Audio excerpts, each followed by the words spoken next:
Welcome, friends, to a podcast with interesting people. I'm excited to talk with our guest today, Carl Harman from the local Buddhist place here in Provo, Utah.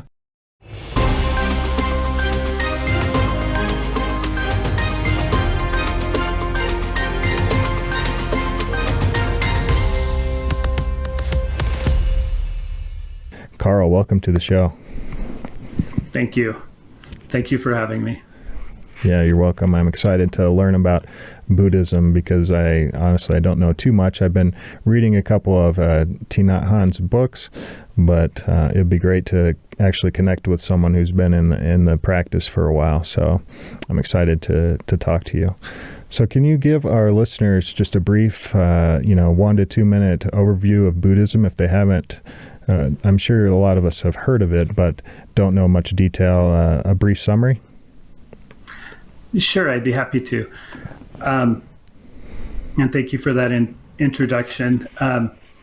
So the Buddha, the historical Buddha, was named Siddhartha Gautama, and he was a prince. He was when he was young, or when he was born, there was prophecies about him that he was either going to be a great king or a great spiritual leader. His father, being a king, thought, well, spiritual leaders suffer. They are homeless a lot of the time. They don't have all the comforts of being a prince or a king, and so he did his best to keep Siddhartha so that he lived a very comfy life, a very cushy life. He never saw any suffering. He lived in a way where he always had food, he always had good health, everything was clean, and they kept him very protected from seeing any suffering. And one day he went out with his driver and saw somebody that was sick, and he had compassion for him. He'd never seen a sick person. He'd never seen a sick person. So he went over there and tried to massage the person. Thought he could make him feel better by giving him a massage. And his driver said, "You can't touch a sick person. They'll get you sick." And he's, "What? People? What do you mean sickness?" And then as they went on, he saw a dead person. And he'd never realized that death was a possibility.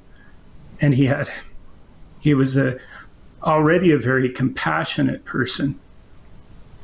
He's very kind.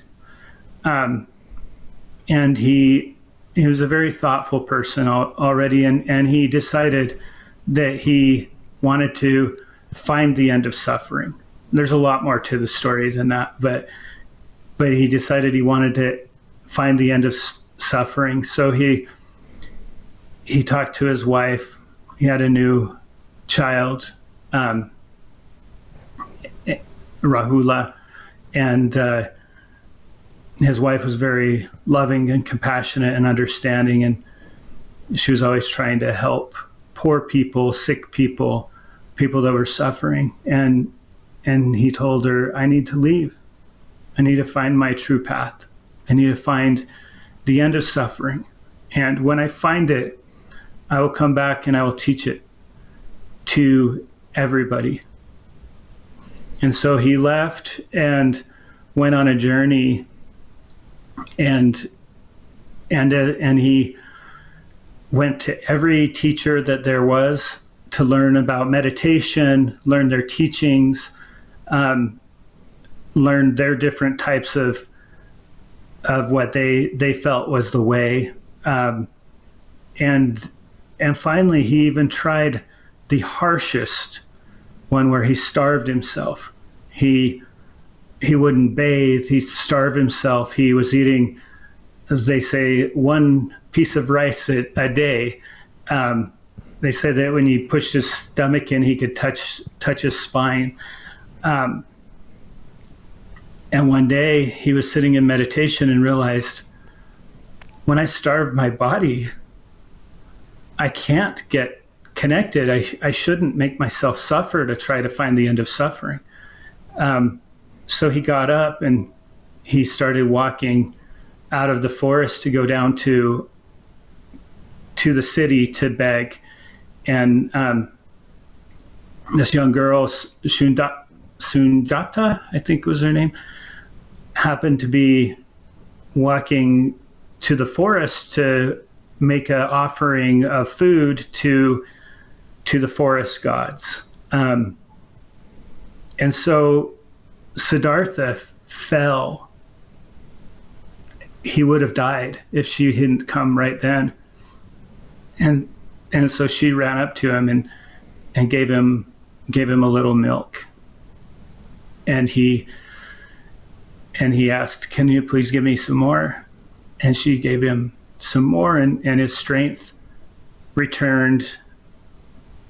And he ended up getting his strength back and cleaning himself up and realizing that that starving yourself is not the way. He still hadn't found the way at this point, but he started talking to the children in the town, and every day they'd come to him and learn from his teachings just as a teacher. And then one day it was a full moon night, and it was a stormy night. It was a very bad storm. He sat in meditation, and he knew that this night was the night. And no matter how heavy the storm came, no matter how much rain landed on him, he stayed in meditation. And in Buddhism, there's a person they talk about named Mara, which is to some degree like Satan. And Mara came to him and tempted him with all his women, tried to scare him with warriors, with demons, and he just smiled. And he touched the ground, and they just disappeared. And then he looked deep inside, and he saw his jailer. He saw what was the jailer, and it was ignorance.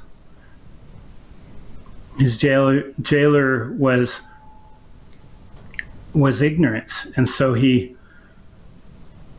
once he saw his jailer, he realized that this jailer could never have him again. And he reached enlightenment. And enlightenment just means the end of suffering. And so he decided to teach others that he'd found this way, the end of suffering. And he taught it through the Four Noble Truths and the Eightfold Path. And he ministered for like 40 years after that. So, and one thing that people misunderstand a lot of time, they think he's the chubby laughing Buddha. And that's not what Siddhartha was. He was actually a very handsome prince. He has long earlobes because the princes would wear earrings a lot, and it would make their earlobes get bigger. But that was a sign of a person that's wealthy. Gotcha. So there's a lot to unpack there. So when you were telling that story, I kind of had the vision of Aladdin. So the princess in Aladdin, she's got the similar situation where she's stuck in the castle, and she hasn't seen suffering. She hasn't seen people go without food, death or illness or anything. So that kind of came to my mind. That's something I could relate to. That here's Princess Jasmine, and she goes out in the streets and she meets Aladdin, and she gives this starving kid a piece of food, and then she almost gets her hand cut off, because that's what they do in Arab countries when you steal, right? And then Aladdin helps her out and gets so I kind of had that same mentality that Buddha has gone through this similar experience where that we often unintentionally try to do with our own children is shelter them, and give them the best of life. And yet Right. to really understand life, you have to be out there and see the suffering. So I like the story. And you talked a lot about meditation, and I know that's a big practice in Buddhism. Can you explain how meditation differs from like the Christian prayers, and how one practices it and how it relates to Buddhism as a whole? Sure.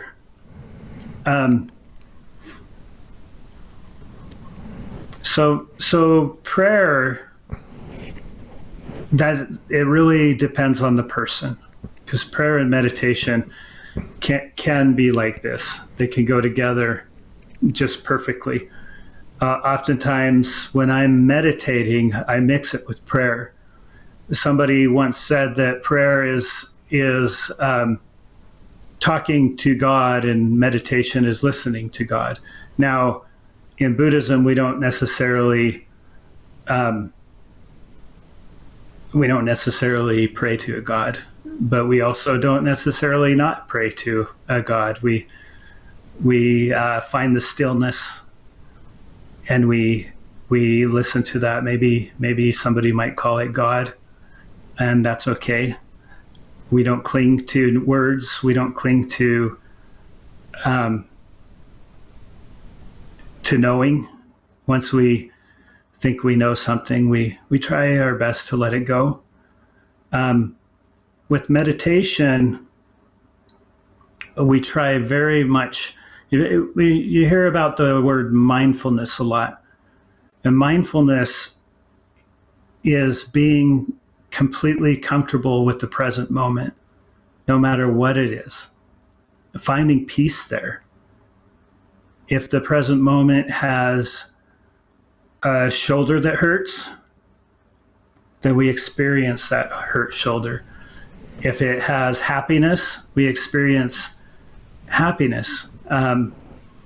So meditation, anything, Thich Nhat Hanh says, anything done in mindfulness is meditation. So it's not always just sitting on a cushion. It could be walking across a parking lot and just fully being present, where you walk across the parking lot and you feel the weight of your body on the earth. You hear the birds. You experience the true miracle that is life. Where most of the time we're living in the future, thinking the future will make me happy. If I own a house, I'll be happy. If I get through school, I'll be happy. If I retire, I'll be happy. And when we go to retire, we don't even know how to live. And so most people don't live long after they retire, unfortunately, because they don't know how. And it's unfortunate. They were always living, I'll be happy later. But happiness is in the here and now. Happiness is available in looking into the present moment very deeply and experiencing it as it is, not as we'd like it to be, but as it is. Yeah, and I think this is really relevant during this time of COVID-19, self-quarantine, that it gives us an opportunity to really look at our priorities in life and, what really matters to us besides, our job and maybe being with our colleagues all the time, and that ego that you talked about, letting go of your own ego and finding that we're all connected. We're all in this together with this COVID-19. But even before the COVID-19 and even after, we're all part of this bigger, universe type thing. And one of the things that really stood out from the book that I'm reading right now is the mindful eating.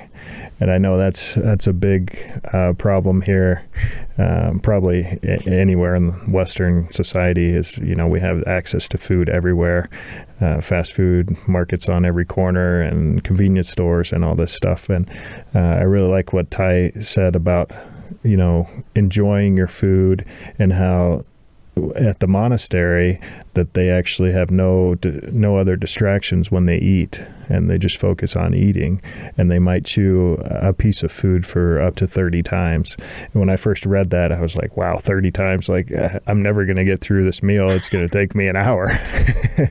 And who's got an hour to eat? I'm just scarfing it down. And that's how I was raised, that I went from one activity to the other, and I grabbed a meal when I could.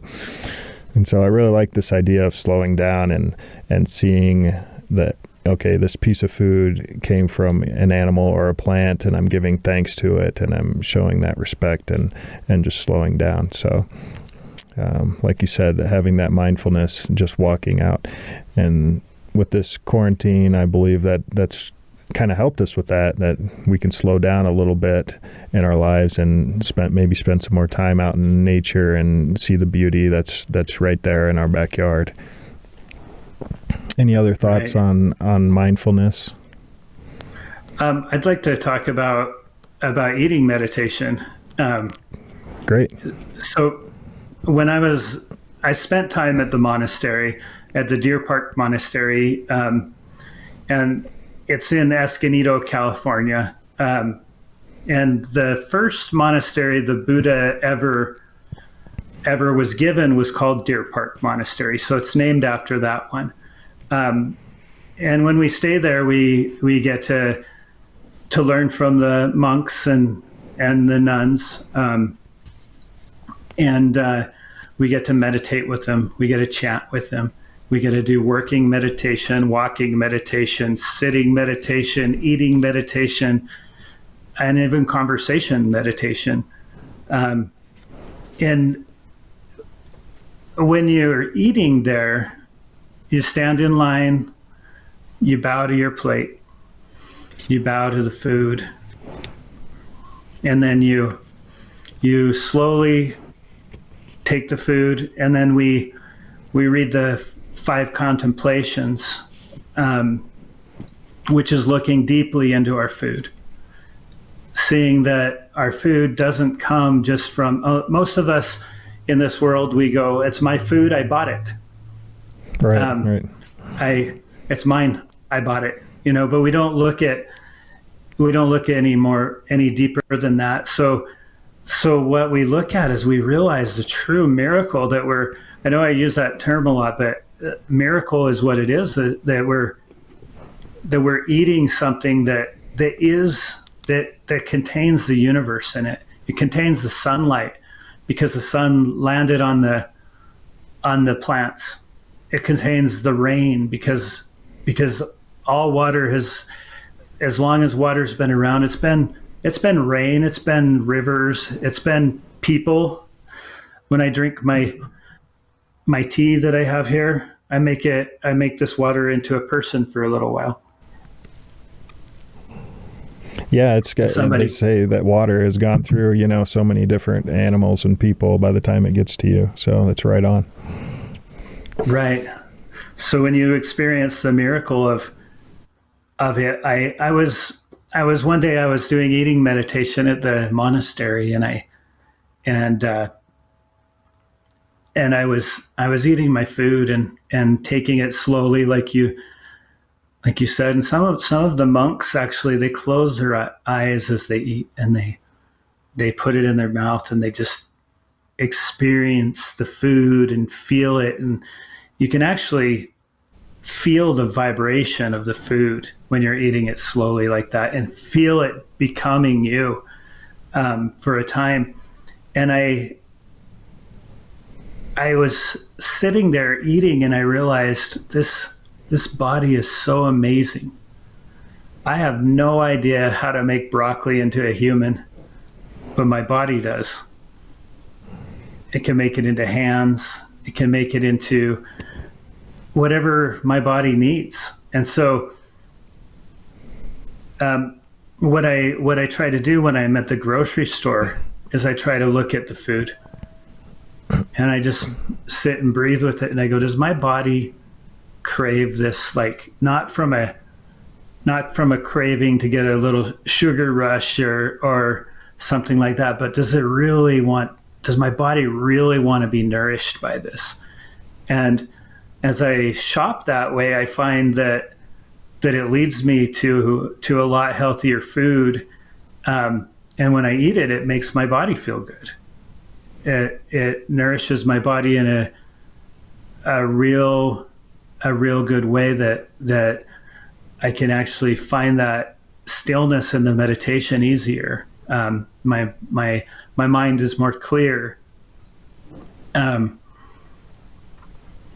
So eating meditation is wonderful. It's also led me, I never tried to be a vegetarian, but all of a sudden, as I would look into my food and try to give love to the animal, I all of a sudden realized this animal didn't live a good life, and feeding myself with that doesn't make my body feel good.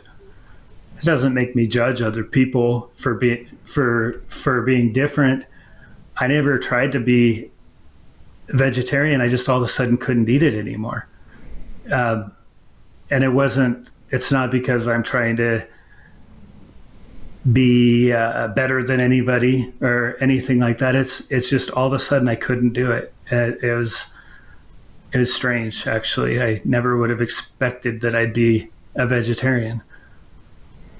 Yeah, I kind of had the opposite path, honestly. But so I went through a health transformation myself about a year ago, and I lost about 55 pounds in 3 months. And, I started out eating spinach salads with some protein on top, and it kind of gradually went towards craving more meat and protein. And so I've kind of got on this mostly beef and eggs diet.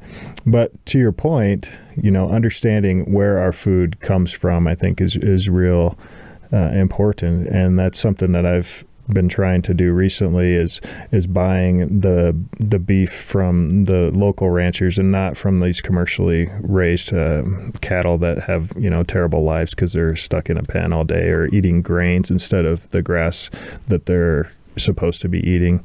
And you can taste the difference. Right. You can taste the difference in the meat. Actually, the first time that my wife made some hamburgers with this meat from a company out in Colorado that has these free range cattle, my daughter, she didn't know that this was different than the usual hamburger you'd get at the grocery store.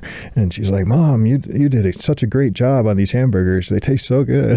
It's like, well, if you buy, quality ingredients and quality, from animals that have had a good life and are raised humanely and all that stuff, and it's the same with fruits and vegetables and produce, right? That when you buy them from local farmers markets and stuff, they just taste better and they don't have those pesticides and everything. So I really like this idea of going to the grocery market and looking at different items and saying, is that really going to nourish me? Or is this just my brain saying, oh, that sugar looks good, or that processed grain looks good, or, it's got a nice fancy label on it. Right.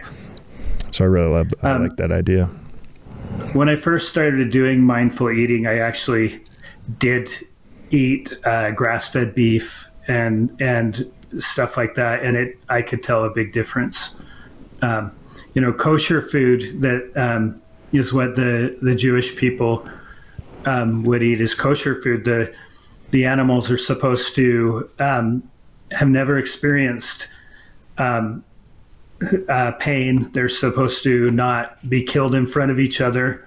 They're supposed to have been living free range and things like that. And that's what I never used to know that's what kosher meant. But when you're putting something in your body that's been suffering its whole life, you're feeding yourself with that suffering. And so I think I know there's people that talk about hunting as being so much better because at least the animal lived a free life. And I think that's something that there's something to be said about that for sure. And I definitely could tell a difference when I was eating meat, that when the meat was from an animal that seemed to have been living a happy life, a healthy life, eating what it's supposed to, like you said. And that my body could tell a difference when I'd eat it. So, Yeah, and if you've ever had local raised eggs, right, all you have to do is crack them open, and you can see right away that the yolk is almost like a deep orange instead of this yellow that you find at the supermarket. So you don't even have to taste it, and you can see the difference. And then when you taste it, it's like, wow, this is what a yolk is supposed to taste like. It's way better. It's good stuff. So yeah, I love that. When you talk about these 5 truths that the Buddha realized, like the illness, that we're all going to die, we're all going to suffer with illness, we're going to lose our loved ones. The only thing we really have is our actions, and we can't control the consequence of them. And I'm missing one. I can read them. Okay, they're pretty if you could do that. Short. So it's the 5 remembrances. And what's important about this is most of the time in Western society, we push away anything that's scary.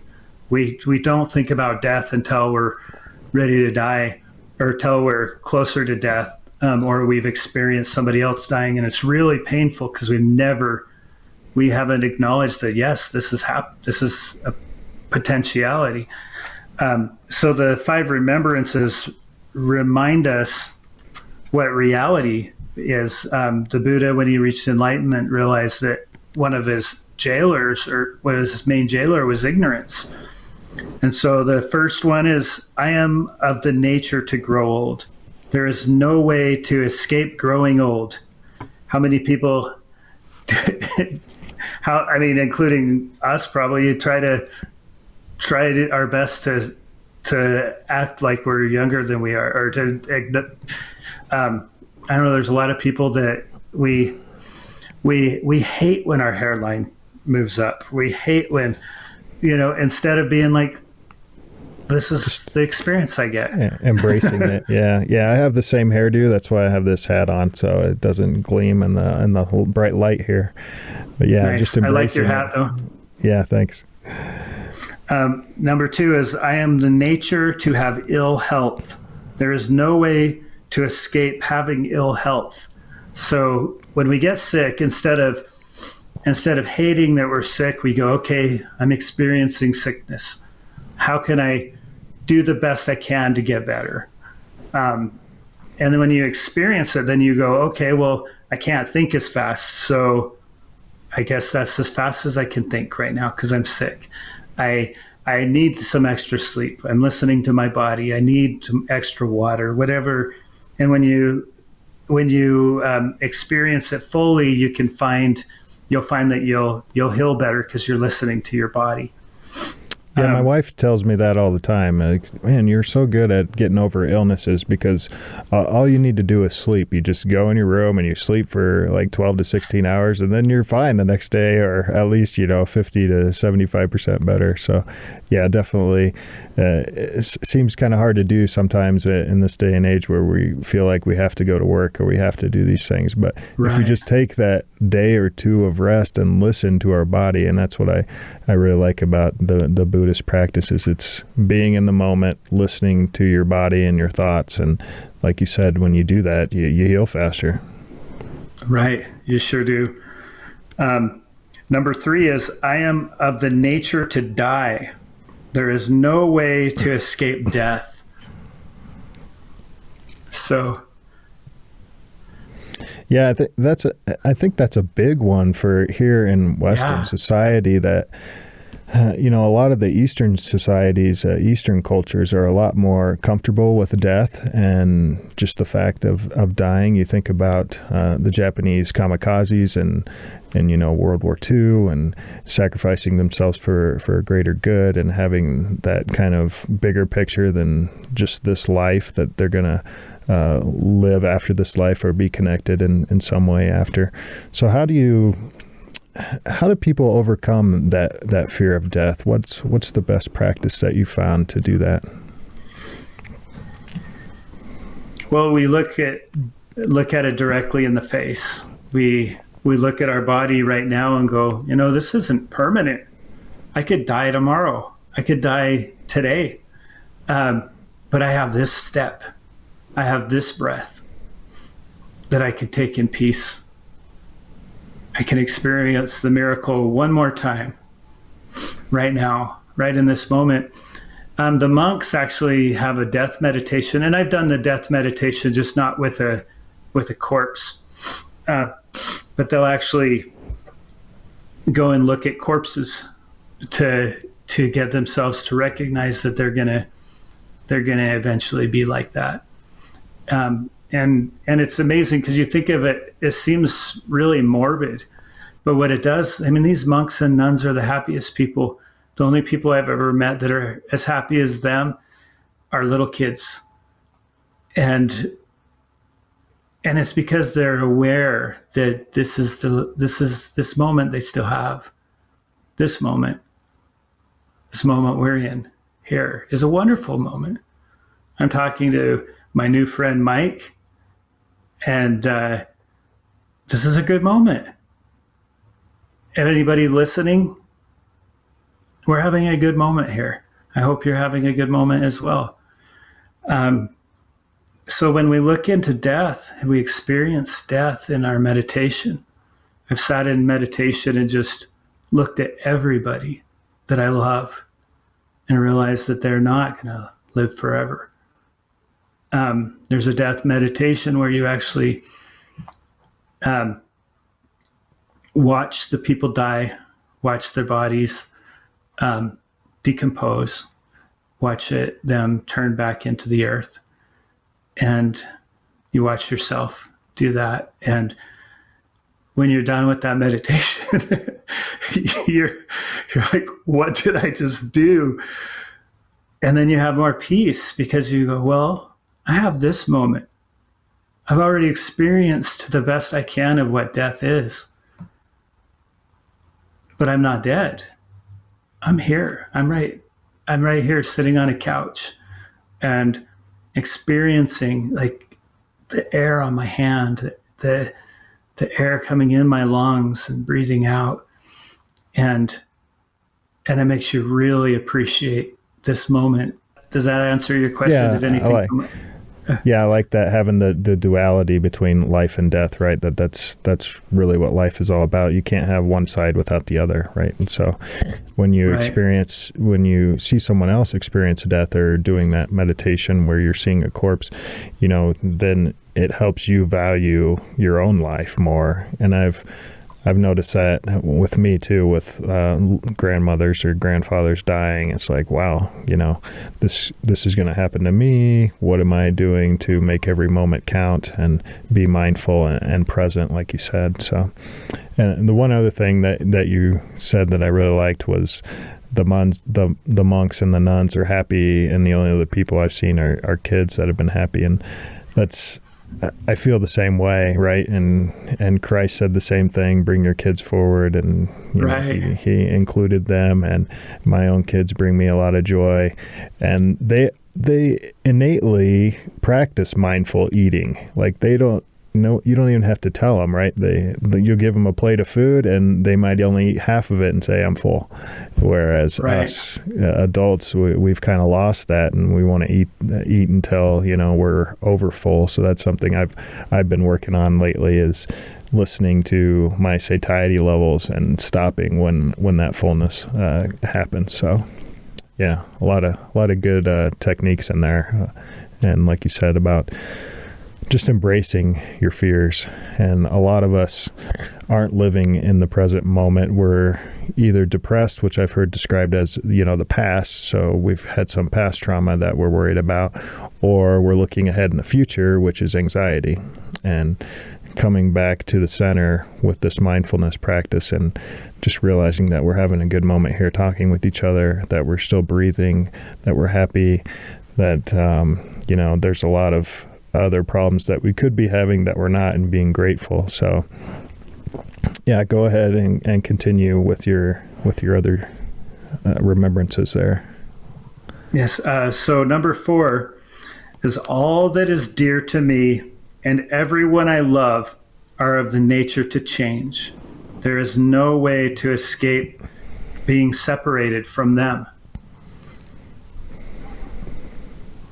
So that helps us really value when we see somebody we love.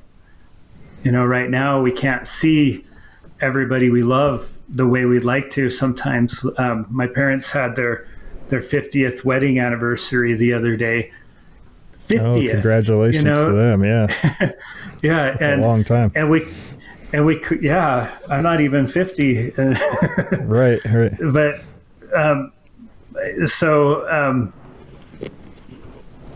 we couldn't go over to their house and have a big party like they were wanting to do originally. So we all got in our cars and did a parade by their house and honked, and all the cousins and nephews and nieces and grandchildren, they all decorated the cars saying happy anniversary. And, so we got to experience it that way instead of experiencing it a different way. But we all loved it. We all enjoyed it. And it'll be a great memory, us honking and yelling happy anniversary, and decorating cars and not being able to hug. Couldn't even hug them. Yeah, it's Right. a different world that we're in now without the personal contact for these events that we usually celebrate with our loved ones and friends. These anniversaries and these birthdays and these graduations, and but at the same time, I think we're coming up with creative ways to make that happen, like these parades, and we're not going to forget those, right? It's not going to be just Right. a traditional party or get together. We're going to remember that time where we drove by in the car and honked and had maybe had a sign that said Happy 50th and all that stuff. So it's good. Yeah. And we did a Zoom Easter celebration yesterday with them. So it's just a different world right now. And it's a lot of fear, a lot of anxiety out there. But experiencing it and accepting it as it is with no disillusions. I know I might get it. I might get sick. I might die from it. Somebody I love might. But right now they're all okay. And so I can be there the best I can with them. And I can be grateful for the people that are there helping. I can be in my meditation, send them good vibes, help wish them healthy lives, send them gratitude, and it's really all I can do. I can't go there. I'm not a doctor. I'm not a nurse. But I can be very grateful for them. I can do my best to not get extra people sick, make my place of business be as safe as possible. Do a video podcast instead of being in the studio, which I think would have been fun to be in the studio, but that's okay. Yeah, maybe we'll have to do a follow-up once this is over with. So, yeah, Right. The studio is pretty nice. Adrian's got a good gig here. But yeah, having the technology to do that, we did the similar thing with our family on Easter. We did a big Zoom meeting, and it was great because we normally wouldn't have done that with her. We did it with my wife's family, and she has a pretty large family. So there was, I think, 12 boxes up on the Zoom screen, and we would have probably never done that if this COVID-19 hadn't happened. We wouldn't have been able to connect with them, or even really no one would have thought of doing something like that. So it's kind of right. There's some good things that come out of this, right? And you look at all the pollution that's gone away because people aren't on the streets anymore, and the rivers cleaning up. And in some ways, I kind of have this feeling that this is Mother Earth telling us, okay, I can take you guys off this earth whenever I want with some kind of virus or anything. So having that realization that life is fragile is really key. And so this is just my little personal thing that Mother Earth is saying, okay, stop abusing me. Look at how beautiful the earth is, and look at all this stuff that's clearing up because, you're not going about your regular industrial society, and try to take better care of me. Otherwise, I can wipe you off this earth whenever I want. So. Right. We're very tiny. We think we're so huge, but all you have to do is look at the size of your body compared to the mountains around here in Utah, and we're tiny, and a virus can wipe us off the earth. It's pretty. I feel I've looked at it in meditation and just tried to come to terms with it, tried to understand it, and we really can be wiped off the earth with a pandemic, with a sickness, something that we can't see with our physical eyes. We have to use microscopes or whatever they use to find it, but it is a lot to do with the way we're living, in my view. But and this is a good transition point to talk about ego. I know ego is letting go of one's ego is a big practice in Buddhism, and this is a very relevant time to do that. If a tiny microorganism can kill a human being, like what power do we really have, right? And I just want to caveat this. I've looked at some of the statistics, by the CDC for last month, for March, and 99.99% of the population are not hospitalized with COVID-19. So just putting the positive spin on things, you listen to the news and everything's drastic. And I'm not, trying to undermine the seriousness of the disease, but just looking at it as a whole, most of us are not going to be going into the hospital with COVID-19. And the ones that are, I think they said the average pre-existing conditions was something like 3. So they had hypertension or diabetes, or they were smoking, or so they had these pre-existing conditions, which brings us back to, the mindful eating, just taking care of our bodies in general and having the good health. That's the biggest thing that we can do to prevent any disease, really. So, but back to the ego. So, we've got the president saying things like we're going to reopen at certain times, and do we really have control over this virus? And so let's tie that into Buddhism and the practice of letting go of one's ego. Can you talk on that a little bit? Right. But I should read this 5th one so that somebody out there is not going, he read only 4 of the 5. Oh yeah, sorry. And I think we can actually tie this into what you said. Number 5, my actions are my own true belongings. I cannot escape the consequences of my actions. My actions are the ground on which I stand. So we can't escape our own actions. Now,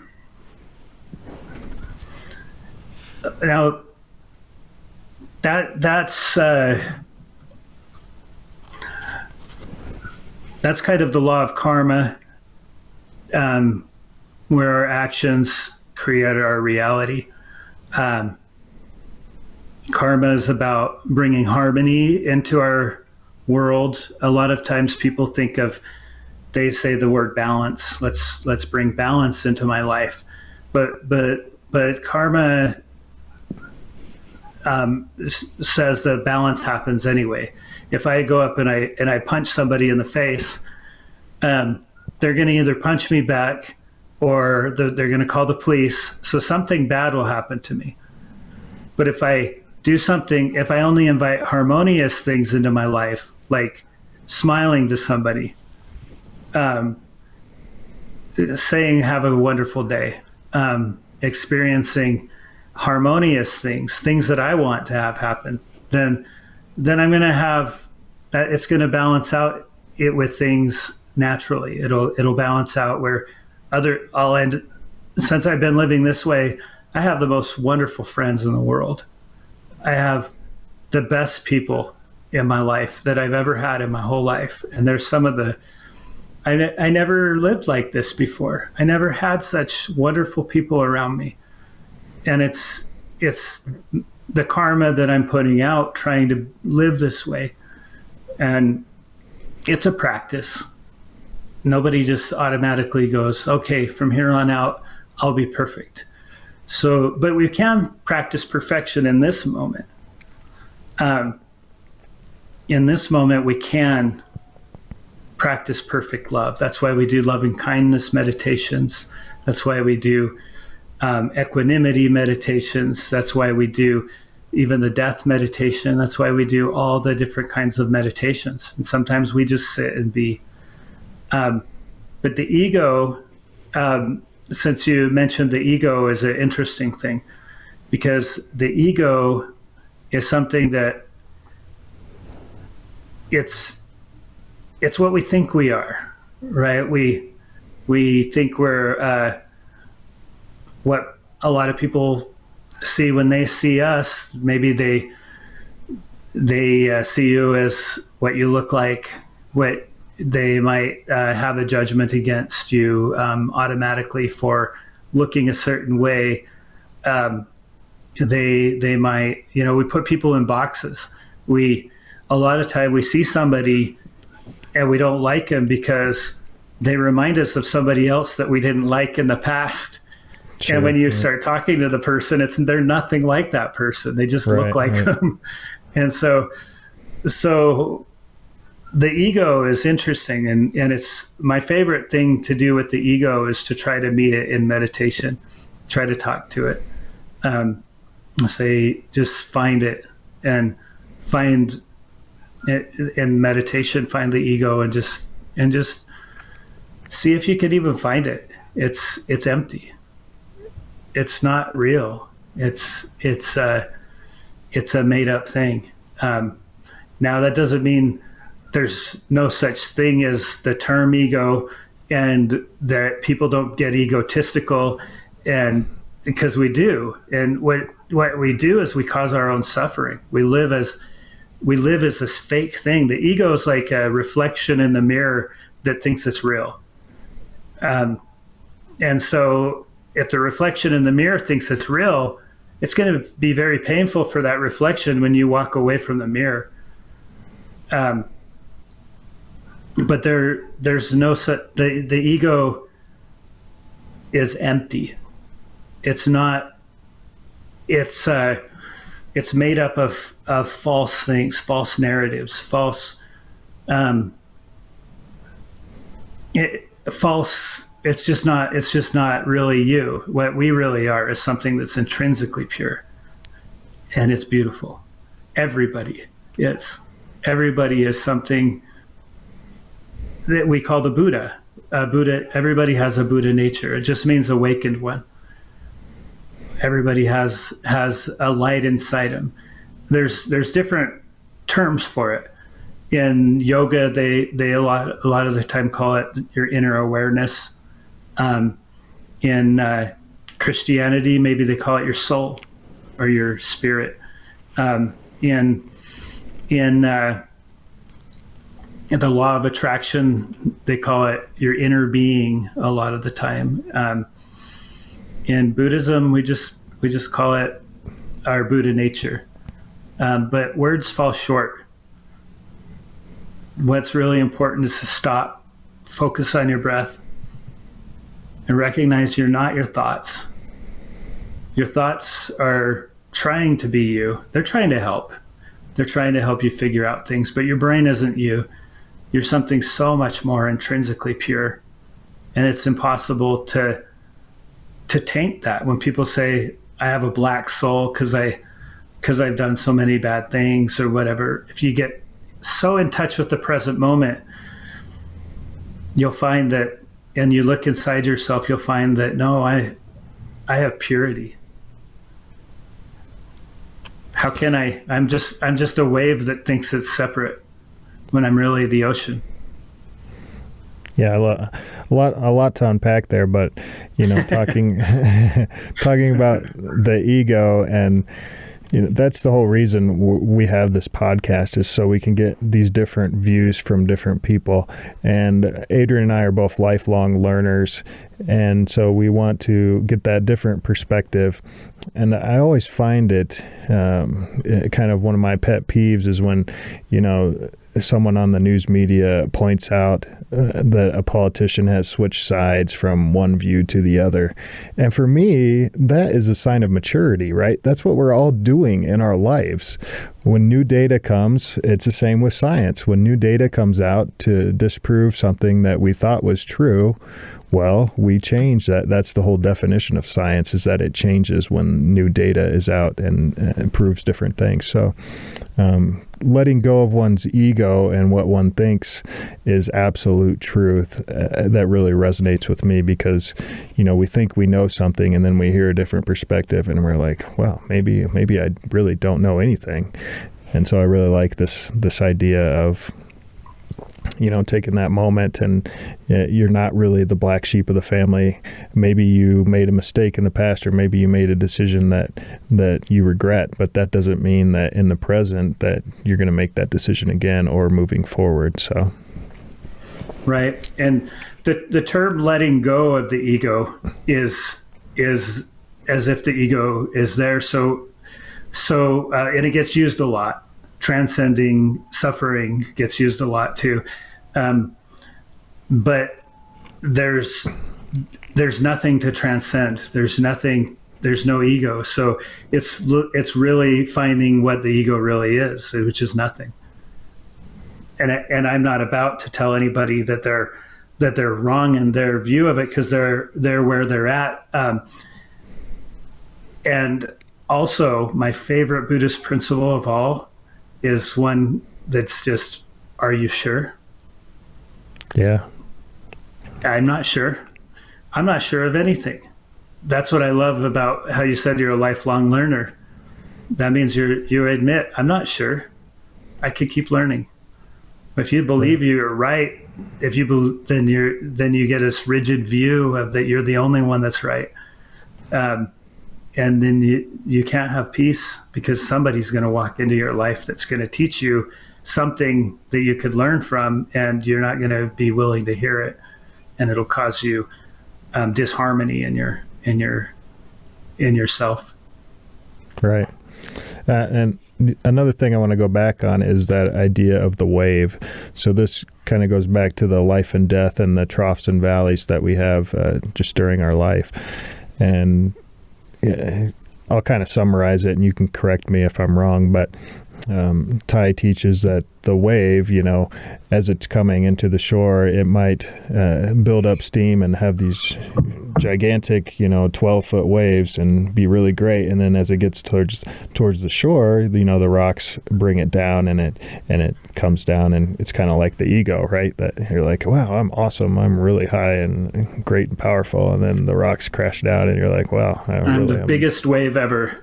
Yeah, I'm the biggest wave, and now I'm like nothing. The rocks are bigger than me now. And when I really like that analogy, because it's kind of like life, right? We go through these troughs and valleys that we go through great times and hard times, and we have that duality again. But I love that he relates that to, when the wave realizes that it's actually not a wave, that it lets go of its ego, and it's actually water, right? That it's water. And so it's like enlightenment. Can you expound on that a little bit, or correct what I've gotten wrong on that? When the wave realizes it's the ocean, that's enlightenment. So if we look at ourselves as the wave, where we think we're separate, imagine us just turning into this huge wave, and we think, look at me, I'm the greatest wave ever. I could fit like tons of surfers on me. I'm so important, and I'm the best wave there's ever been. And then we crash, and maybe that could be considered the death of the wave. But then you realize there's really no death. We're always the ocean. And it's really, a lot of these are things to just experiment with in meditation. When you meditate, just look at those things. There's certain things that are partially just to help us find that stillness, and And so we look at it in meditation. We go, what does this mean? What does it mean that I'm the ocean? Does that mean that I'm not separate from anybody? Does that mean that I am not a different person? Does that mean that there's no Carl and no Mike? And why are we talking? How come I'm here in my house and you're at the studio? That's something that you have to find in meditation and figure out what let go of everything. Let go of believing that you know anything, and then just go, what is truth? And then just breathe with it. When you think your brain came up with it, then say, thank you, brain, for trying to help. I know you're very into helping, but I'm trying to listen from a deeper place. And then just say, what is truth? What is truth? And just breathe with it. What am I? Am I separate from everybody? In my meditation, I found that I'm not. I found that, now does that mean in Utah, we're very, very much talking about having a separate spirit. And that I don't know. I'm not going to tell somebody they're right or wrong on something because I'm not sure. But I do know we're more connected than we could ever possibly imagine. Thich Nhat Hanh put it in a way of when we make a batch of cookies, we make all the dough, the cookie dough, and we put it all in this big glob as we mix it up and then we take each piece out and we set them on a pan. And each of these cookies believes I am a separate cookie and I'm the most important cookie there ever was. And then it goes back into a person, turns back into the earth, and it was never separate. Yeah, I like that analogy. So what, Christianity believes in the kind of the afterlife, that you've got this like heaven and hell where, heaven is kind of this paradise and hell is almost like a punishment for some of the actions that you've made. What's the Buddhist view on afterlife or something? Is there something similar? There's nirvana. And once you reach enlightenment, you can be a once returner. You can be somebody that keeps coming back in different forms. Like the Dalai Lama is the reincarnation of Avalokiteshvara, is what they say, which is the Bodhisattva of compassion. Now, that whole sentence is going to be confusing to a lot of people. So Avalokiteshvara was one of the Buddha's, the monks that was studying with the Buddha, and wrote the Heart Sutra. But Avalokiteshvara, a lot of the time in China, they call her Guan Yin because she's changed into female over the years. So originally it was a male, changed into female, because she's the Bodhisattva of compassion. So as she was sitting there in meditation, she was on the verge of enlightenment. She heard the cries of the world, and she knew that she couldn't leave yet. She didn't want to go to nirvana until she helps every sentient being get there. Every sentient being, not just people. Everything, every blade of grass, every mold, every bug, everything reach enlightenment. And so she sat in meditation and tried to heal the world, and the story is she shattered into millions and millions of pieces, and then just keeps coming back and there's probably more to it. I'm probably missing some of it, but Avalokiteshvara is very dear to me, because she's the one that helps people. And people believe that that's who the Dalai Lama is Avalokiteshvara coming back. But the Buddha left, Siddhartha left. The Buddhas, all of us, we all have a Buddha, but Siddhartha, the historical Buddha, left. He did what he needed to do.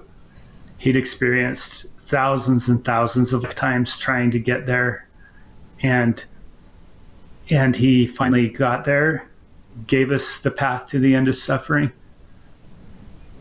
and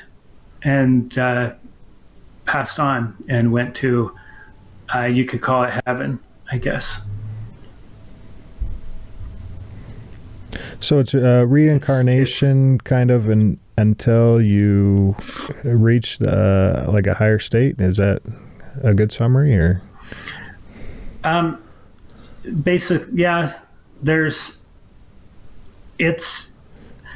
it can kind of get confusing if you focus so much. See, this is where we focus so much on future and past, that we can't stay in the present. But yeah, the goal is to reach that perfect state of enlightenment. And it may take several lifetimes. It may take, we may just keep coming back. Each lifetime we learn something, and a lot of times we spend a whole lifetime completely oblivious to what we learned before. And most of us probably do. But I mean, I was learning a lot of this stuff. Every day I'm learning more. So, but I believe in my opinion, I've lived other lives. And I've seen them in meditation, and I've learned from them. Yeah, this ties right along with what Ty said in the book here. So I remember him talking about our bodies are not our own. And, there's a similar verse in Christianity that your body is a temple, right? And why defy you, the temple of God, right? When we do bad things to our body and harm them and cause them suffering. He says that, don't ingest toxins into your body or your mind, because your body is from your ancestors, and it'll be passed on through your children and generations. So I kind of like that view that when we're harming ourselves through food, or even you think about media and news and all that, the harmful stuff that can go into our minds and cause us suffering, that we're kind of disrespecting our ancestors that have come before us and brought us this body that we have now, and also doing a disservice to the next generation, because we're really not, optimal. We're not performing the best we can. We're not setting a good example for our children and grandchildren and those things. So I think that tied in a little bit to what you were talking about, kind of in the reincarnation and all that. When Jesus was asking his, and this somebody can look up and disagree potentially, but when Jesus was asking his disciples, "Who do you think I am?" They thought he was Elias, or they thought he was. And he said, "No, John the Baptist was Elias." And back in those days, they did to some degree believe in reincarnation. I don't know if it was the same, but they believed that people could keep coming back. So, but I think you could get caught up too much on reincarnation, whether it exists or whether it doesn't, just as much as you can get caught up on so many other things.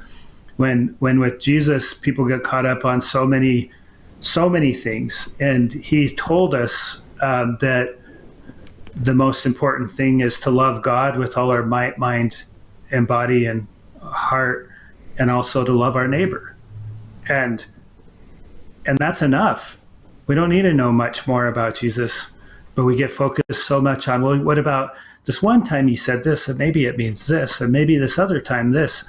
But he said the first great commandment, the most important thing, is to love God with all your might, mind, and body. And the second is to love thy neighbor, which is, and he said that on these two commandments lie all the laws of all the prophets. And that's enough. We don't need to, I mean, it's fun to delve into more, but we don't have to. Yeah, if you could, we shouldn't delve into anything if it doesn't give us peace. Right. If you could summarize, Christianity in 30 seconds, that's Christ's teachings right there, is to love God as yourself, love your neighbor as yourself. And then there's another verse, if you love me, keep my commandments. And so you can go down deeper into the commandments that, talk about, not killing, committing adultery, and all those things. And, I'm reading this book, Living Buddha, Living Christ, which I really like, by Thai, that, compares all the overlap between Christianity and Buddhism. And you've got all those themes of love, compassion, service, sacrifice, they're all similar, right? Both in Christianity and Buddhism, that we're here to love our neighbor and to help with their suffering. It's kind of what it comes down to. Right. I love that book, Living Buddha, Living Christ. And Thich Nhat Hanh, or he goes by Thai a lot because that means teacher in Vietnamese.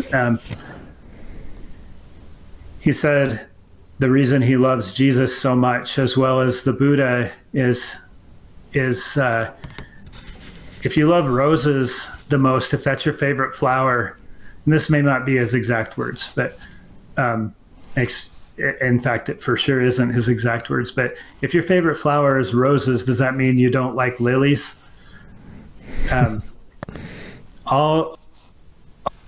So enjoy them all and learn from them all. Jesus's teachings is the gospel of love. How could you not like that?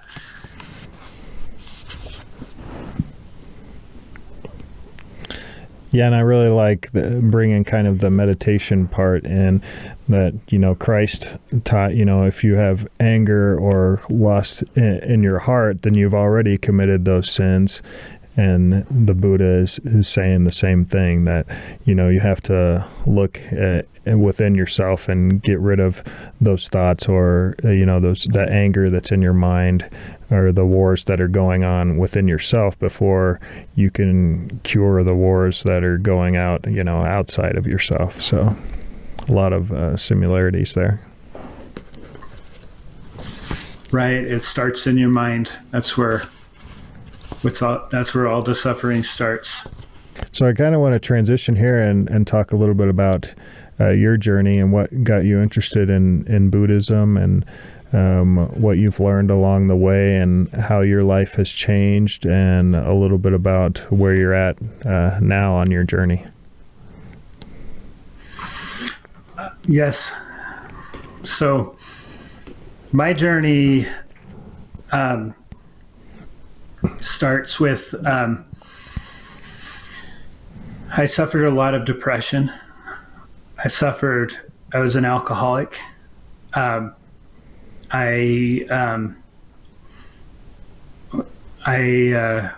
started drinking when I was 14.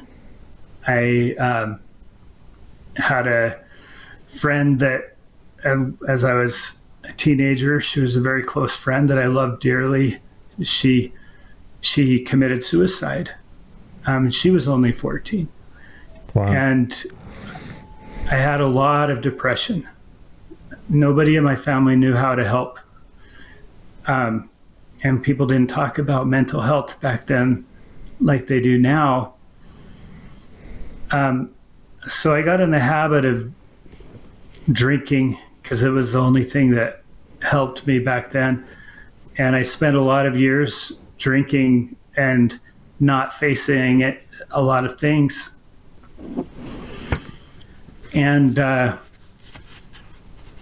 so it finally got so bad that I couldn't, that I was just basically hiding in my home, drinking all the time. I mean, I kept my job, but I wasn't good for anybody. I wasn't good for myself. I wasn't good to myself. And I lost 2 marriages because of it. I don't get to see my son as much as I'd like to. And I was suffering a lot. I had a lot of depression. Every single day I'd come home and I'd plan my suicide, and then I would drink to protect myself from doing that. And so the alcohol was killing me and saving me at the same time. And that was I just would do the same thing over and over and over. After my second marriage failed, I was still drinking, but I started listening to some books by the Dalai Lama. I started listening to a book called The Heart of the Buddhist Teachings.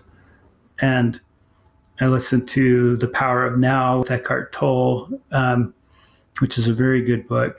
And then eventually I found Thich Nhat Hanh.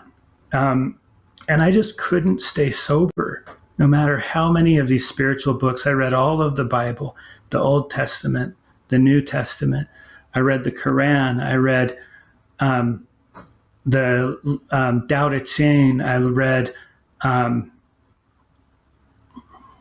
just anything I could get my hands on that I thought would be the answer. And I finally got this book, the Heart of the Buddhist Teachings, and I was reading it, and he was talking about talking kindly to your suffering, because I'd never done that. I always pushed my suffering away. I always was mad at my suffering. I hated my depression. I hated everything that I'd been through that got me there. I was very much blaming others for where I was at. And I read this part where it says, recognizing and identifying with our suffering is like the work of a doctor diagnosing an illness. He or she says, if I press here, does it hurt? And we say, yes, this is my suffering. This has come to be. The wound is in our heart, or the wounds in our heart become the object of our meditation. So the wounds in our heart become the object of our meditation. So we pull it in instead of push it away. We show them to our doctor, which is mindfulness. And we show them to the Buddha, which means we show them to ourselves. Our suffering is us, and we need to treat it with kindness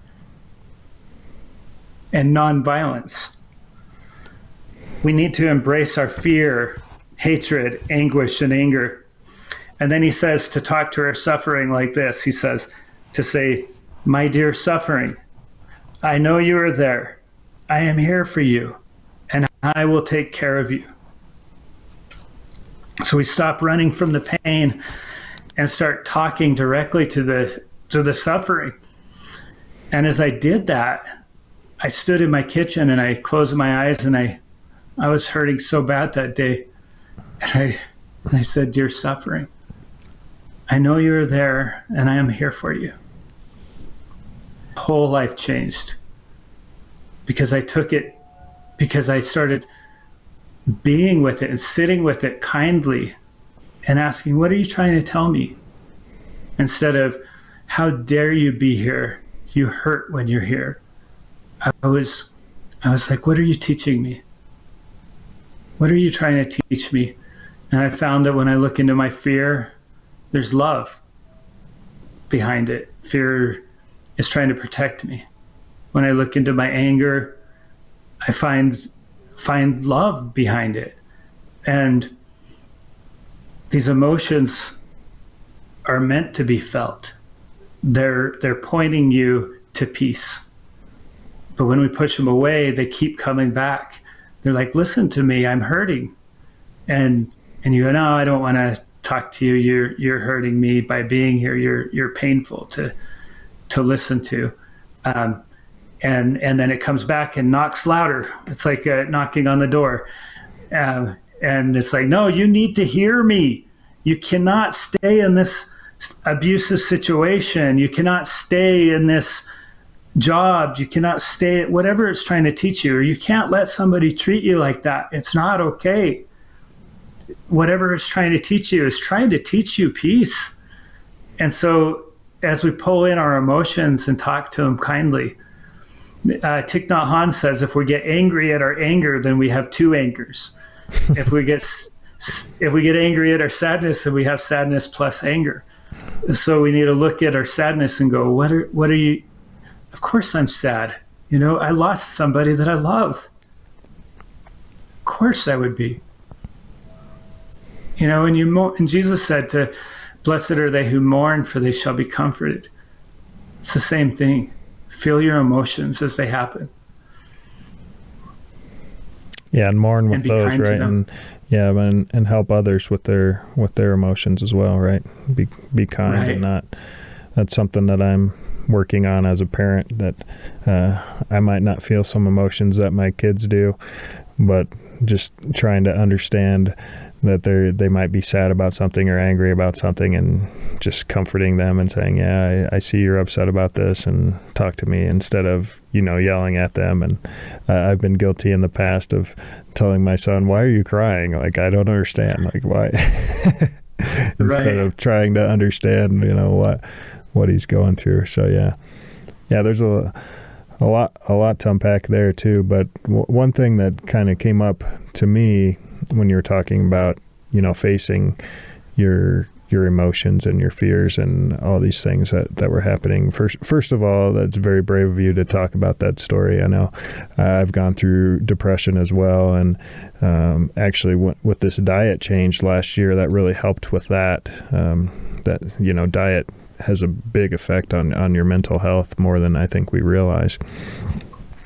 But back to my point. So you were talking about facing your fears, and I think a lot of, especially Americans, we, go home from a long day at work, and we just binge eat or snack or watch Netflix or try to do something that distracts us.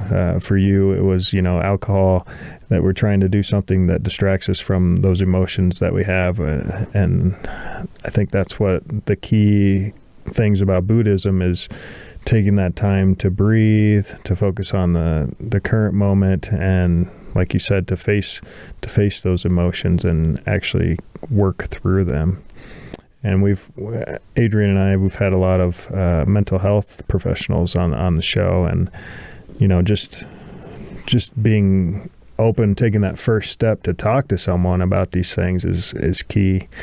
And having someone to listen, just like Christ and Buddha both taught, right?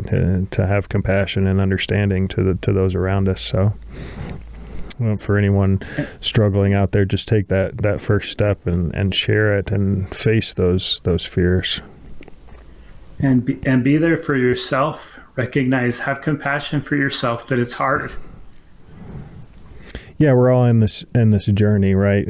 Adrian talks about this journey all the time, that we're all in different places of this journey in life, and that's why we're both lifelong learners, because we realize that we're not that 12-foot wave at the top of everybody else, but that we're in this journey and we're at different peaks and valleys, and it's hard we shouldn't be judging other people because they're not at a certain level, and we shouldn't also be judging ourselves because we're not at a certain level, like you said, having peace with ourselves and where we're at in our lives.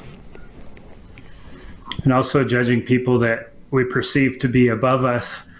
They're a lot of the time they're in the worst pain of all. They have so much more to lose. They have so much more at this time to protect. They're suffering a lot because the economy goes. The monks don't have anything to lose. They don't have any money. They don't have anything except their robes. Everybody has something to lose, but you don't have anything to lose that you don't cling to. And I cling to my guitar. Yeah, we might have to have you play some of that for us here. But yeah, to your point, some of these people that we perceive are, successful. They have the business or the career that we might be striving for, or we look up to. They might be ahead of a company or have the nice cars and the nice house and all these successful things that we're kind of taught as a kid that this is what success looks like.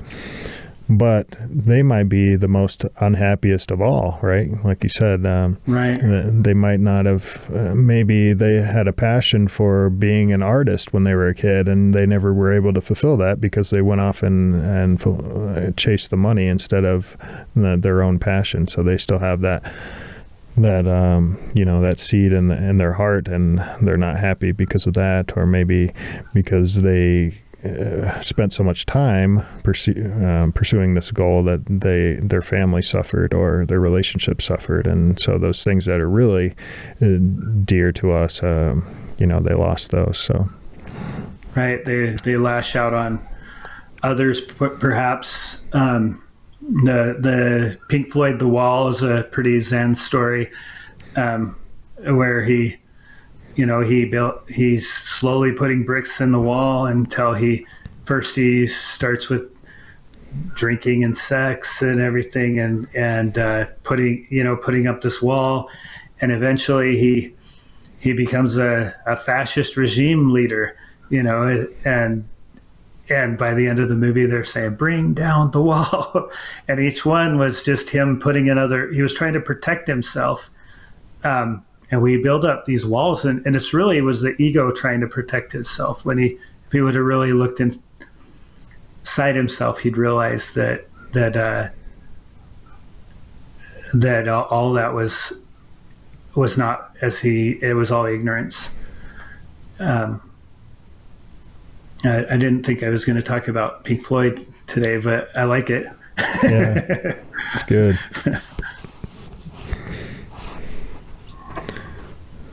So there's a lot of talk in Ty's books and his, YouTube, the Plum Village channel, about suffering. So can you give us a brief overview of why suffering is talked about so much in Buddhism, and how it relates to our life, and how we can maybe ease our own suffering or those around us? Well, in the Four Noble Truths, it starts by saying we admit there is suffering in life.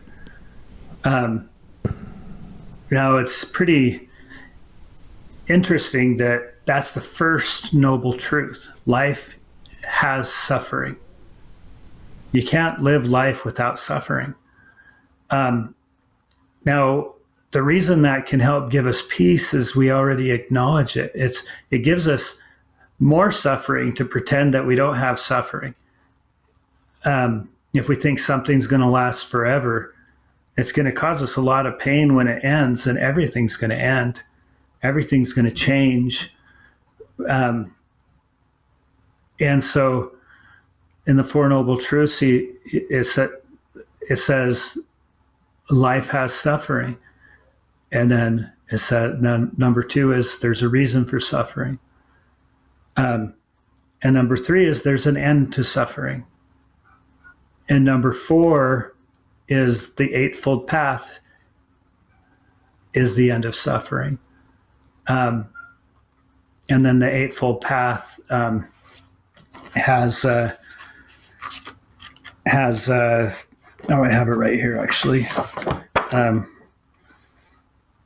It talks about, they treat it as a wheel. So it's not a list of you start here and go through it. The Noble Eightfold Path is having, now they say right view a lot of the time. And a lot of times people take that as saying, oh, well, they think that they're right and everybody else is wrong. It's not like that. You could change the word to wholesome. I like the word wholesome better than right view, because right can be taken wrong.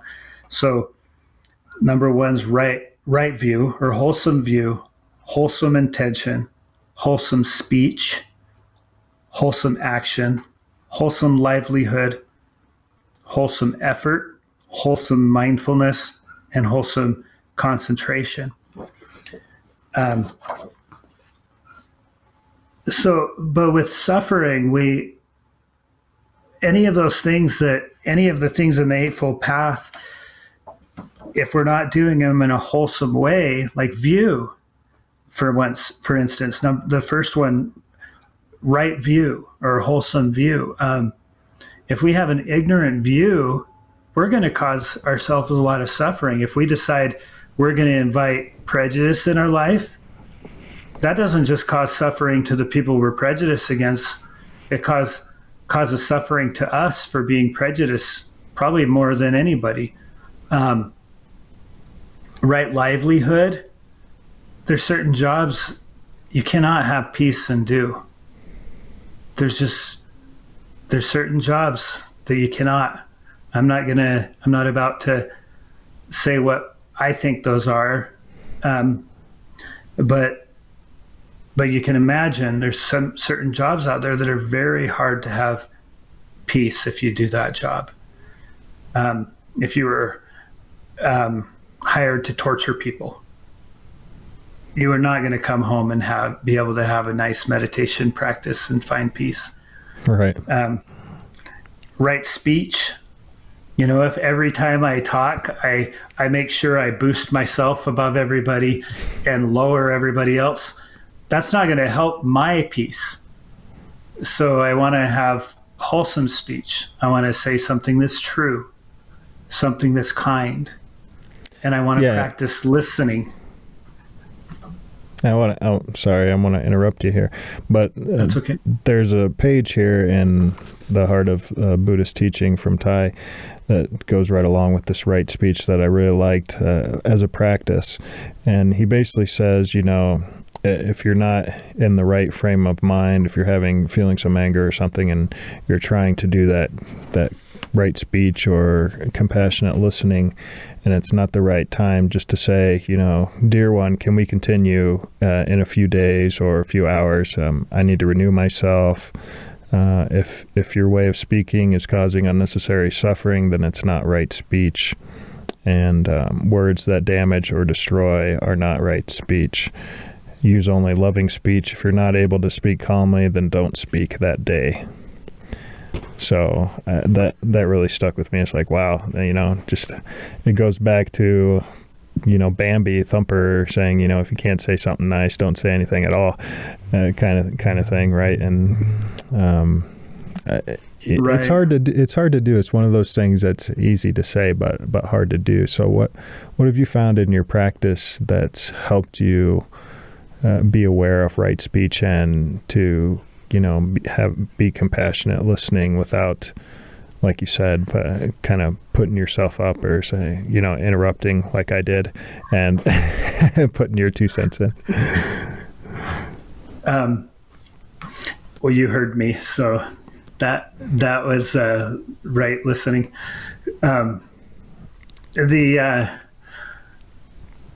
We start with ourselves. That's the answer. You cannot have right speech with other people if you do not have right speech with yourself, because we don't even know how it feels. And so you start with yourself. And you practice kind things, you practice honest things, and then you practice listening to your emotions. And so, for instance, you can practice it. Like when I do these meditations, when I lead meditations, I do a meditation group that we meet every Sunday. Right now we're doing it on Zoom because of COVID-19, but we usually meet in person on Sunday evenings. And when we talk about right speech, we practice with mantras. And mantras are just sayings of positive intention. They're true things. And we say it sometimes over and over, but sometimes just one time in practice, actually allowing ourselves to hear it. And we already have mantras that we put in our mind every day. There's so many of us that every day we go, oh, I'm so stupid. I'm so dumb. Why do I always screw up? I never can get that right. A lot of the time it's stuff we were taught when we were young. But we have these habits of, or as Thich Nhat Hanh calls them, habit energies of putting ourselves down. So we practice saying things that are true, but they're kind, they're truthful, and we actually listen to ourselves. So it might be something like, I matter. I have value. People love me. I am worthy of love.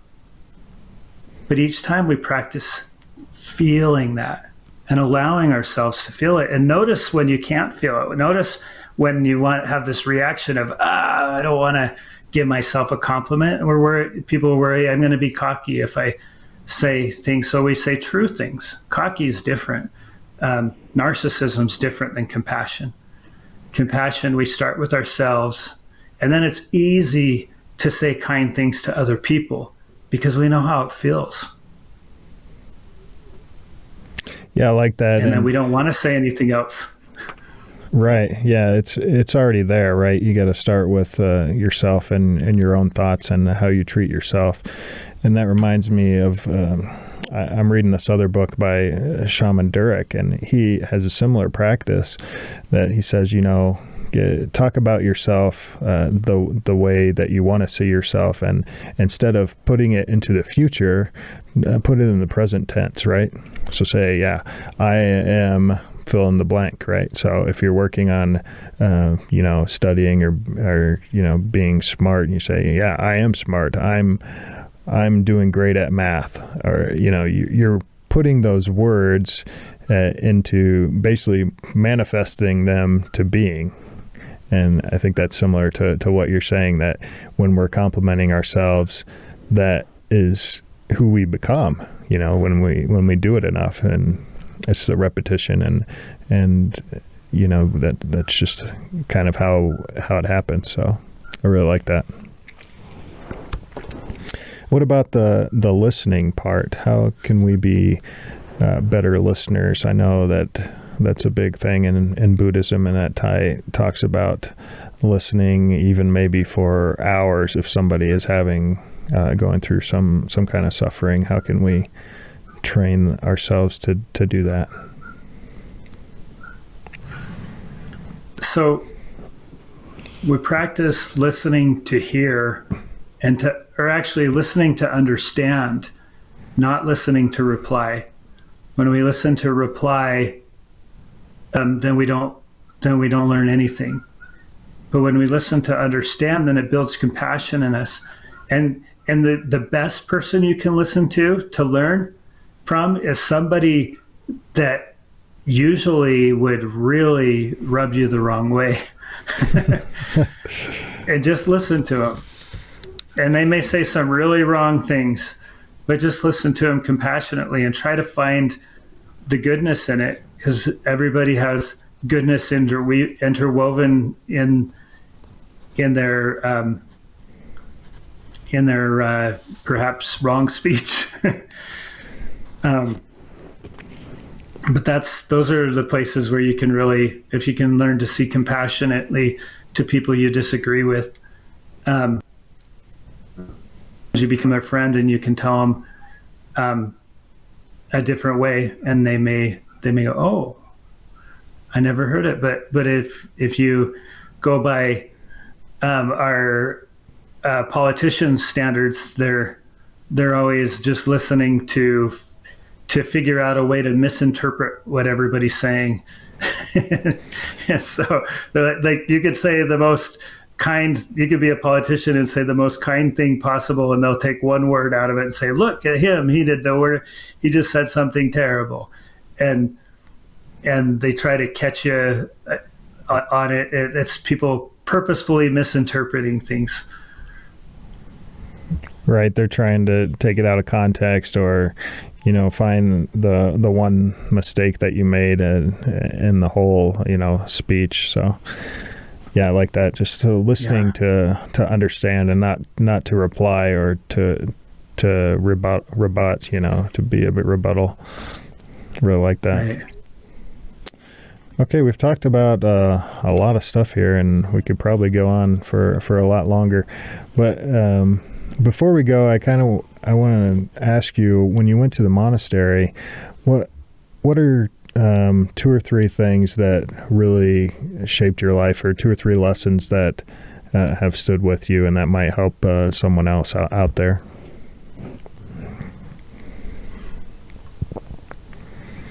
Things that I've learned from the monastery. Yeah, like what that experience was and how it's helped you in your life, and something that you've kept with you.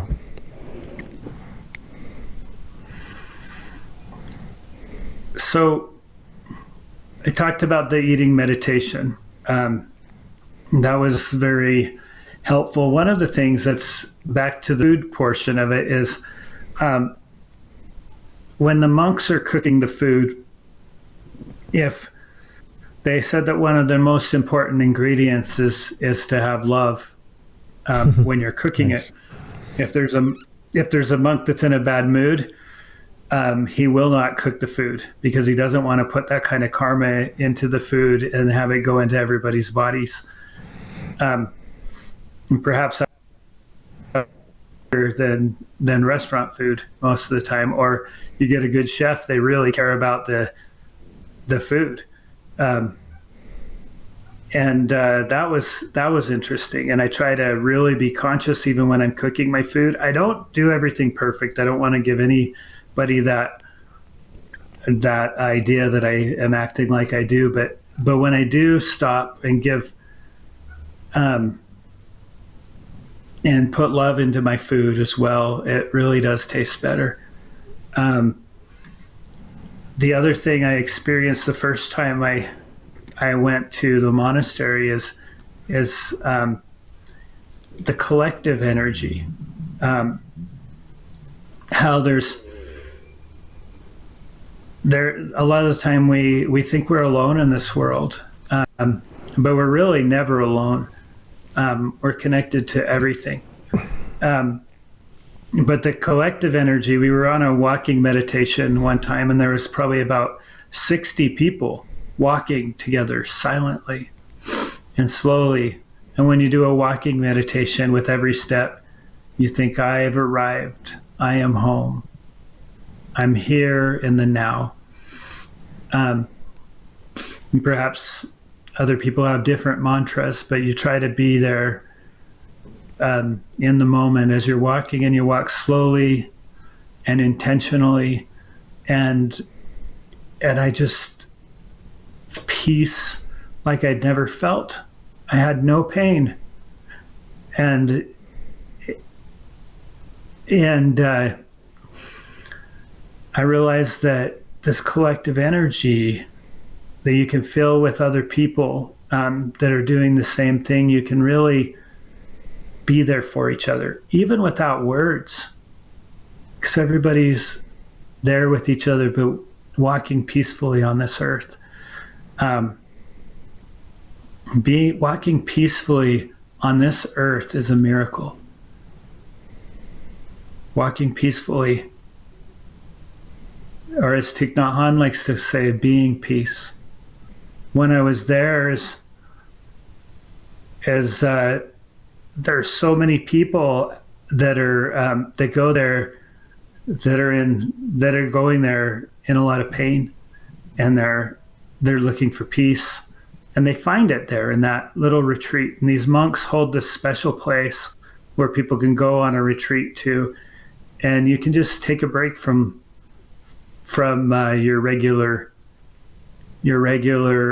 everyday stresses and practice living in peace while alive, not resting in peace after we're dead, but rest in peace while alive.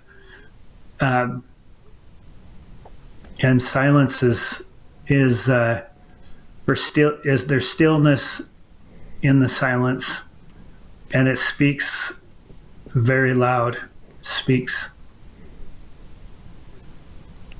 Yeah, that's definitely something that we need more of in this day and age is silence. With all the media, with all the news, there's just a lot of stuff floating around in our minds, or we turn the radio on or turn the TV on, and we're hearing all these different things that, really what we need is to take 10, 15 minutes and, close our eyes, meditate, think about those emotions that you were talking about, and how we can change and, become more like Christ, become more like Buddha, those type of things. So that's definitely something very relevant, I think, in this time where we're hearing all these bad statistics and things about corona and coronavirus and COVID and all that stuff. Well, we've gone over a lot of stuff, and I think I'd love to have you back on to continue this conversation or talk more about your monastery experience. But before we go, is there one or two things that any of our listeners could do to incorporate some of these Buddhist techniques that would, if you could name maybe the top one or two things that someone new to this could do, what would those things be?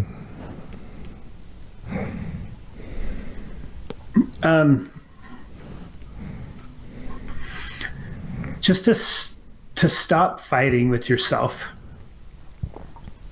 And the way you do that, is when we feel an uncomfortable emotion, we stop and breathe with it. Breathing in, I know that anger is in me. Breathing out, I know that anger is in me. Breathing in, I know depression is in me. Whatever the emotion is, just sitting there and breathing with it. And don't push it away, just practice being kind to it. But it doesn't always have to be about the hard feelings and the suffering. Sometimes it can just be fully experiencing joy. Because a lot of time we're like, yeah, this is happy, but it won't last, so I won't let myself experience it fully. But like to really just go, okay, well, this is a joyous moment. I'm going to be here completely. And it can be something as little as stopping and looking at the mountains around here. It could be something as like it's springtime now and there's a lot of flowers blooming. It really just looking at them and enjoying that this time of year they're here. And really just being fully there. And there's one of the things that's helped me a lot is that I think is very important is the I call it the rule of three, and it's about mindfulness. Is each moment, accept the moment. Number one is to accept the moment as if you chose it. Number two is to do something to make the moment better. Maybe it could just be turning on some music. Maybe you're hungry, so you need a little food. And then the third one is to leave the moment. If you can, if you're in a moment you just cannot find peace, then maybe it's best to leave if you can. So you accept the moment fully as if you chose it. Do something to change the moment to make it better or leave. And when I've lived like that, it's helped me have a lot of peace. And practicing accepting hard things has really helped me to really go, well, I'm choosing to be here in this moment that I really wouldn't usually choose to be in. But I'm gonna, I'll take something small like standing in the grocery line. Pick the slowest line that looks like it's the worst one, and go stand in it and accept it fully for practice. However long this takes, I'm choosing to be here. And you'll find that standing in a grocery line isn't nearly as annoying as it usually is. Right. We get these thoughts in our mind that these things are going to be so bad. And then when we actually go through them, we're like, oh, that wasn't that bad. You take public speaking, for example. It's a big fear for most people. And but once they get through it a couple times, and, I started the same way. I was really afraid to be a public speaker. And over the years, it's like, wow, now it's just natural. It's easy. So we just have to practice, and we're all on our journey, right? Right. We can always get more skillful. Love it. Okay. If someone wanted to reach out to you or to attend the service here in Provo, when are you having those? Obviously, they're on Zoom now, but can you give us, let me put your websites right here. People can find it, awakeningbvalleysangha.org. The way I found it is just doing a search, a Google search for Buddhism, and I think I did Utah or Salt Lake or Provo, somewhere around there. So, right, there's not a lot of competition for Buddhist meetings in Provo. So if you just type in Buddhist meeting Provo, it'll come up pretty fast. But it's the Awakening Valley Sangha website that yes, you just brought it up, so that's perfect. And I've been blessed enough to be one of the people that leads the Dharma sharing. We call it Dharma sharing, which Dharma means the teachings, or it means truth. And we lead the sharings because we don't really like to consider ourselves teachers necessarily. Consider ourselves facilitators. And I've been really blessed to be able to find my home there, and so many wonderful people. But we meet every Sunday at 1:30, and right now, as you mentioned, it's on Zoom. And on our website, it has all the links to that. If you get on our website and put your email in, you'll get a newsletter every week. And it has some teachings, as well as gives you updates. And it'll be wonderful when we can get back together and meet in person. But when we get that collective energy on Zoom, even you can feel that energy. It's wonderful to be able to get together. And some people don't show their face. A lot of us do, but everybody's welcome and should feel very comfortable coming in on Zoom or coming in person when we're allowed to do that again. We start with a chant, which you can just listen to. You don't have to know anything. Or you can join in if you'd like to. And then there's a 20-minute guided meditation. And then we do Dharma sharing, which I facilitate it sometimes, and John and Lon facilitate it, and other people will facilitate it sometimes. Dan has done it. And it's just really a really nice way to spend an hour and a half on a Sunday. Get some peace, find out how to live your life with even just a little less suffering. You don't have to live a life filled with suffering anymore. Nobody does.